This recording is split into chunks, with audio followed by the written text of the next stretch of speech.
என்னது? தாவேகா தொண்டன் போலீஸ்கார் கையவே கடிச்சு வச்சுட்டானா? அப்படி என்ன நடந்திருக்கும் அங்க? கூடுதல் விவரங்களை வழங்குகிறார் செய்தியாளர் குரு பிரசாத். குரு வணக்கம், என்ன நடந்தது குரு? அப்புறம் தந்தி டிவில ஆயுத எழுத்துன்னு ஒரு நிகழ்ச்சி. அதுல கேள்வி கேட்கிறேன்ற பேர்ல ஒரு சிலர் லூசுத்தனமான கேள்விகள் கேட்டு வச்சிருப்பானுங்க. அதுக்கு நம்ம ஸ்டைல்ல ஒரு பதில் சொல்லிடுவோம். விஜய் அவர்கள் தன்னுடைய கூட்டத்திற்கு வருகிற ரசிகர்களை கட்டுப்படுத்தினாரா? அதுதான கேள்வி. உங்களுக்கு தளபதி விஜய் பிடிக்கும்னா நம்ம சேனலை உடனே சப்ஸ்கிரைப் பண்ணி வச்சுக்கோங்க. நம்ம சேனல்ல தளபதி பத்தின அப்டேட்டுகள் அடிக்கடி வரும். நீங்க தர சப்போர்ட்ல தான் நான் அடுத்தடுத்த வீடியோக்கள் பண்ண முடியும். தயவு செஞ்சு சப்ஸ்கிரைப் பண்ணி பெல் பட்டனையும் கிளிக் பண்ணி வச்சுக்கோங்க. நான் உங்கள் அசோக். இது உங்கள் கைஷோக் ரியா சேனல். வாங்க வீடியோக்குள்ள போலாம்.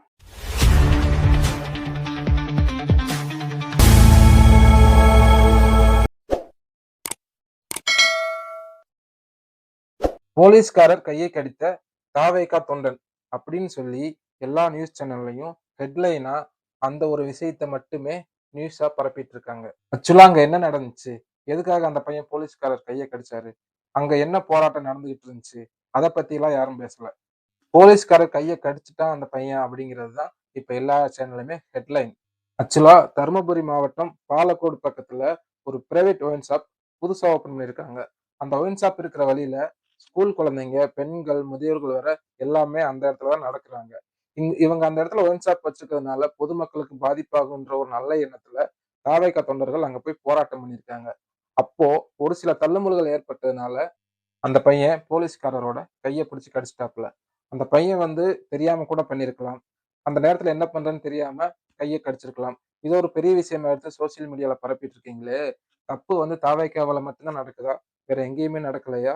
எத்தனை பிரச்சனைகள் ஓடிட்டு இருக்கு. தமிழ்நாட்டுல எத்தனையோ பிரச்சனைகள் இருக்கு.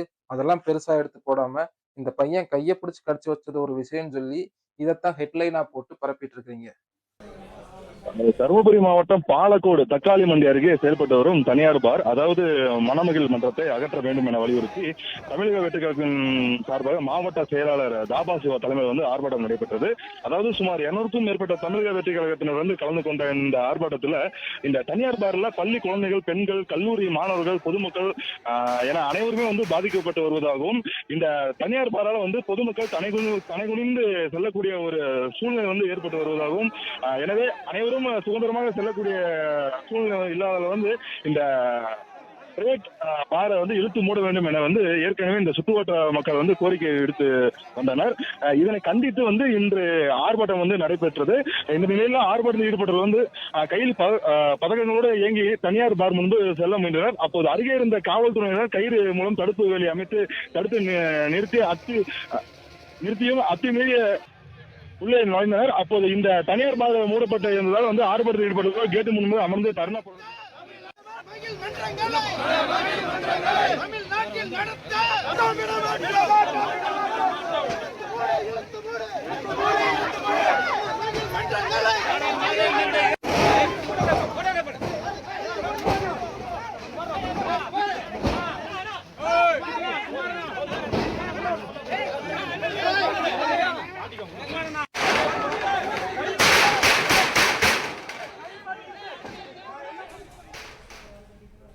இந்த மீடியாக்கள் நினைச்சா எத்தனையோ பிரச்சனைகள் நடந்துகிட்டு இருக்கு. அதெல்லாம் வெளிச்சத்துக்கு கொண்டு வரலாம். சைலண்டா நடந்துட்டு இருக்கிற பிரச்சனைகள் எல்லாம் வெளிச்சத்துக்கு கொண்டு வரலாம். அதெல்லாம் விட்டுட்டு இந்த தாவேக்கா மேல பிளேம் பண்றதே இவங்களோட வேலையா இருக்குது. மீடியாக்கள் மட்டும் இல்ல. சாட்டை துரைமுருகன் அவர் மேடையில் இன்னைக்கு பேசியிருப்பாரு. அவருக்கெல்லாம் பேசுறதுக்கு என்ன தகுதி இருக்குன்னு தெரியல. என்னைக்காவது நாம் மகிழ்ச்சி பிள்ளை ஒரு நாள் ஒரு காவல்துறையின் சட்டப்பைய பிடிச்சிருப்பான் என்கிற செய்தி உண்டா? அதான்டா ஒழுக்கமான தலைவனின் வளர்ப்பு. நீங்க எல்லாம் பேசலாமா தாவேக்காவை பத்தி? இத பேசுறதுக்கு உங்களுக்கு என்ன தகுதி இருக்கு? ஃபர்ஸ்ட் உங்க தொண்டர்கள் கரெக்டா இருக்கிறாங்களா? இதுல வேற அண்ணன் சீமானோட வளர்ப்பு பிள்ளைகளாமா. நல்ல வளர்ப்பு. என்னைக்காவது நாம் மகிழ்ச்சி பிள்ளை ஒரு நாள் ஒரு காவல்துறையின் சட்டப்பைய பிடிச்சிருப்பான் என்கிற செய்தி உண்டா? அதான்டா ஒழுக்கமான தலைவனின் வளர்ப்பு. கைகளால் தாக்கினர்.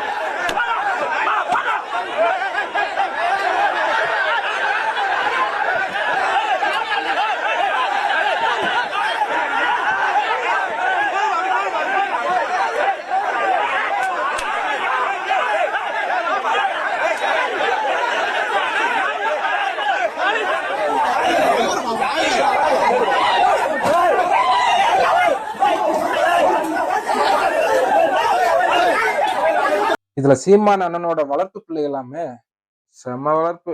சூப்பரா வளர்த்துருக்கீங்க பிள்ளைகள. Good father. என்னடா எங்க மேல ஒரு விமர்சனம் வைக்கிறதுக்கு முன்னாடி நீங்க ஃபர்ஸ்ட் கரெக்டா இருக்கீங்களான்னு பார்த்துட்டு அதுக்கப்புறம் வைங்க. தேவையில்லாம இப்படி வந்து அசிங்கப்படாதீங்க. எந்த ஒரு விமர்சனம் வச்சாலும் சரி, இங்க டிவிக்கு விர்ச்சுவல் வாரிசு இருக்கிறாங்கன்றத மறந்தே போயிடுறீங்க நீங்க. ஃபர்ஸ்ட் உங்ககிட்ட இருக்கிற குப்பைகளை கிளீன் பண்ணிட்டு அதுக்கப்புறம் மத்தவங்கள பேசுங்க.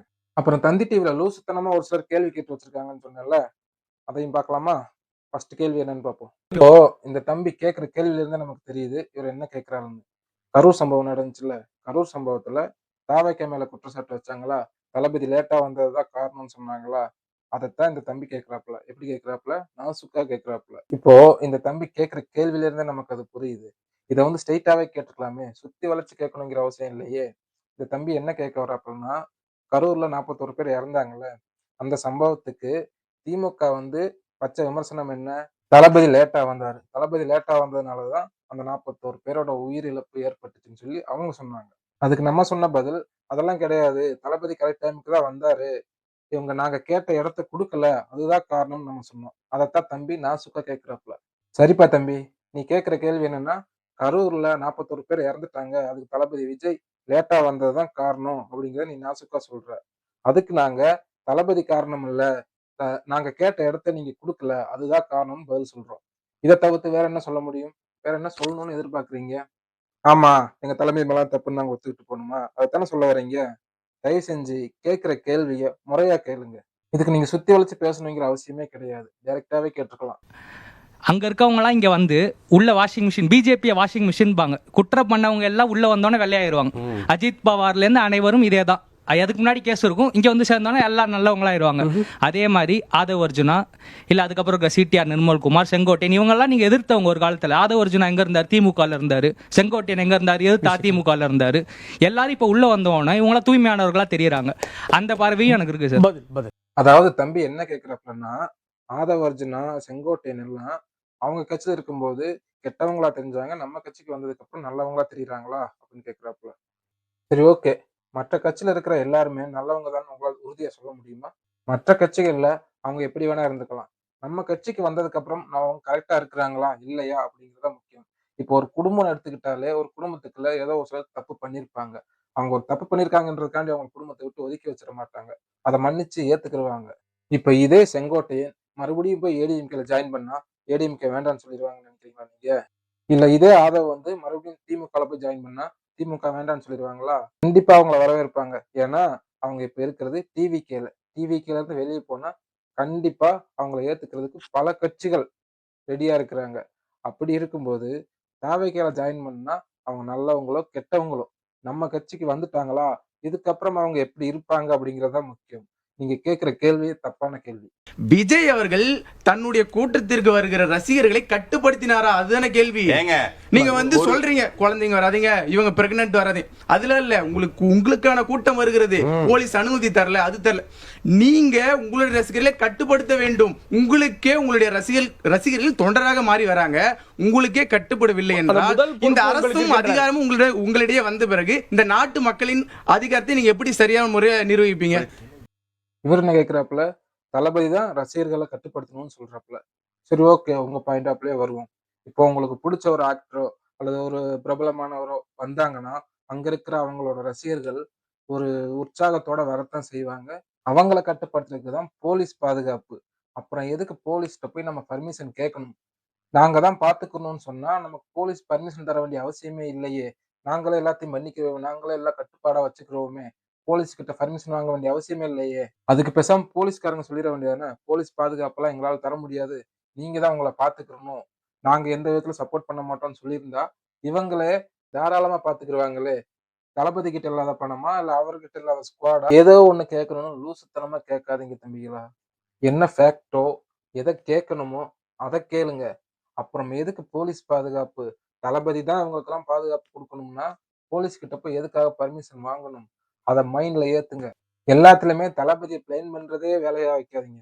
கரூருக்கு போறது தப்பா? இல்ல இல்ல, கரூர்ல அவ்வளவு இது விஜய்க்கு வர கூட்டம், இவ்வளவு கூட்டம் வரும் தெரிஞ்சு அந்த இடத்தை ஏன் ஒதுக்கி நீங்க ஏன் சார் குடுக்க? நீங்க ஏன் போறீங்க? போலீஸ் குடுக்க வேணாம்னு சொல்லிடுறாங்க. நீங்க ஏன் சார் அப்ப போலீஸ் இந்த நீங்க ஏன் போறீங்க?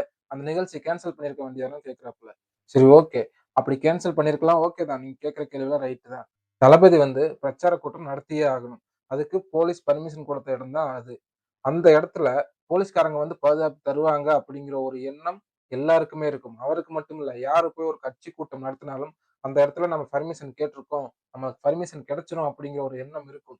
அப்படி ஒரு நல்ல எண்ணம் இருக்கும்போது அவங்க எப்படி அங்க போகாம இருப்பாங்க?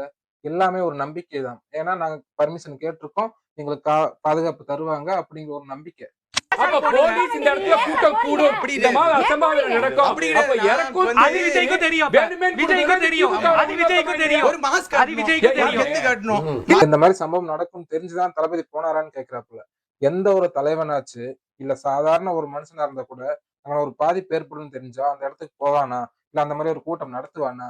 இந்த கேள்வியே லூசுத்தனமா இல்ல உங்களுக்கு? இப்படி ஒரு கேள்வி கேட்கணும்னு உங்களுக்கு என்ன ஒரு அவசியம் இருக்குது? இப்படி ஒரு அசம்பாவிதம் நடந்தா தன்னோட கட்சிக்கு தான் கெட்ட பேருங்கிறது நல்லாவே தெரியும். யாருக்கா இருந்தாலும், எந்த தலைவனா இருந்தாலும், எந்த கட்சியா இருந்தாலும், இப்படி நம்ம கூட்டத்துல ஒரு அசம்பாவிதம் நடக்க போகுதுன்னா அந்த இடத்துக்கு போகாம தவிர்க்க தான் செய்வாங்க. தெரிஞ்ச எவனும் போய் குழியில மாட்டிக்கிற மாட்டாங்க.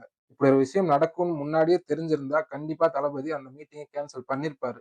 இந்த கேள்வியை நீங்க கேட்கணுங்கிற அவசியமே இல்ல. ரொம்ப புத்திசாலித்தனமா கேள்வி கேட்கறத நினைச்சுட்டு லூசுத்தனமான ஒரு சில கேள்வி எல்லாம் வந்து கேட்டுக்கிட்டு இருக்காங்க. இத வந்து தாவேக்காவ பிளேம் பண்ண அந்த 2 பேர தவிர்த்து வேற யாரும் அப்படி பேசலாம். அந்த 2 பேர் தான் மாத்தி மாத்தி பேசிட்டு இருக்காங்க. இன்னும் எத்தன நாளைக்கு தான் திருப்பி திருப்பி இந்த கேள்வியை திரும்ப திரும்ப கேட்டுக்கிட்டு இருப்பீங்க? கரூர் சம்பவம் முடிஞ்சு 2 மாசம் பக்கம் ஆயிருச்சு.